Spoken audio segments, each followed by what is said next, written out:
Hey again, everybody. It's Jim Hickey, Bass Fishing Tips on Twitter. Here today with some what I consider to be pretty exciting news. First of all, in the Northeast, we actually have a relatively early fishing season, open water season. Uh, Besides the fact that the first set of lakes have opened up that were closed to just ice fishing because of trout and salmon and things like that. That happened April 1st, and of course, the last ones will open up the third week in April.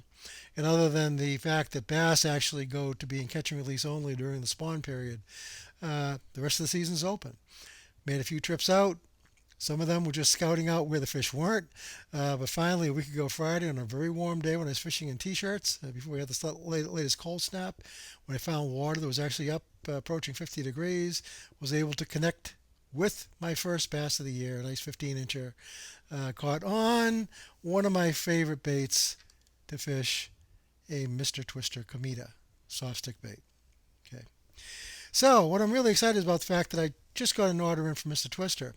And this year I decided to pick up a bunch of baits to supplement my light tackle plastics arsenal. And actually baits that I'm going to focus on using this year with Mr. or that are produced by Mr. Twister. And it kind of covers the board of what I'd normally use. So what I thought I'd quickly do is run through what those are, kind of give a quick introduction about how I might use them, but then I'll go into more details about the actual use and rigging in future separate videos, so this one doesn't get too long in the future. Okay, so where are we? Well, let's start out with a Kameda, because as far as I'm concerned, light tackle when you're fishing, basically spinning gear most of the time, with 8 or 10 pound tests, sometimes down to 6, but never really over 10.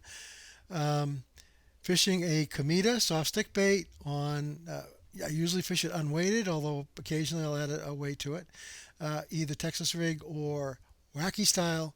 And last week's actually came on a Texas rig just because I could get the cast out a little further to a weed bed that I knew was out just at the edge of my casting distance, and that's where the fish came from.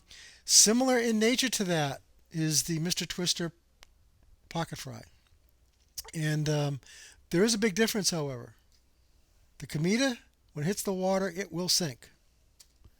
The pocket fry, if you just drop it in the water, it floats. Okay, so that has some cool attributes. And actually, I did a video on how I adapted this to be used in an Ed rig. And I have a whole bunch of other ideas on how to use this beyond using on like things you would normally use a fry bait for, like a Carolina rig or a split shot rig. So we'll go into that in the future. Pocket fry is something I'm really excited about. The Phenom worms, and both the original Phenom, okay, like this one here, which is a bait I've been fishing since the 1980s anyways. And actually, it was a Mr. Twister pocket Phenom, a regular Phenom in black red core that I used to catch my first 5 bass limit over 20 pounds on a spinning rod with 10 pound test and a 16th ounce weight rig Texas. So pretty cool. But I'll go more into that story later in the future too. And of course, more recently they've come out with the Pocket Phenom, which is another cool thing that can be rigged Texas on a jig head, uses jig trailer. Again, I'll go through the rigging things later. Done really well with that too. The curly tail grub, which I didn't bring anything out. I've been using those for years, very productive. Also, with the swim bait craze, well, here's a mini swim bait from Mr. Twister. They have the Swimsation now, but they also have the Sassy Grub. And I've been using Sassy Grubs in various configurations for years on smaller type, little swim bait jig heads, and they're very productive, as well as the curly tail grubs are. Okay, one of my staples. Another one of my staples. Mr. Twister, in the last couple of years, came out with the Pocket Craw. That's pretty cool. A little 3-inch craw with straight tail claws hanging on the end. So it has various applications, T-rigs, jig trailer, etc. This year, or this at the end of last year, coming into this year, they come out with a buzz bug. Okay, so a buzz thing. And I have a whole bunch of different thoughts on how to use this. Some that people might not have quite thought of yet. So we're going to explore that in the future as well. Really excited about the buzz bug. And the pocket craw is cool too. Of course, there's the pocket shaker worm, okay, for shaky heads.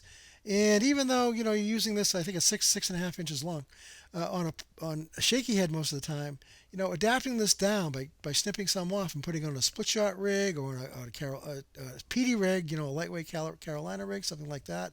Drop shot, very cool. And then something else I got really excited about. a mini bait, the Mr. Twister Mite.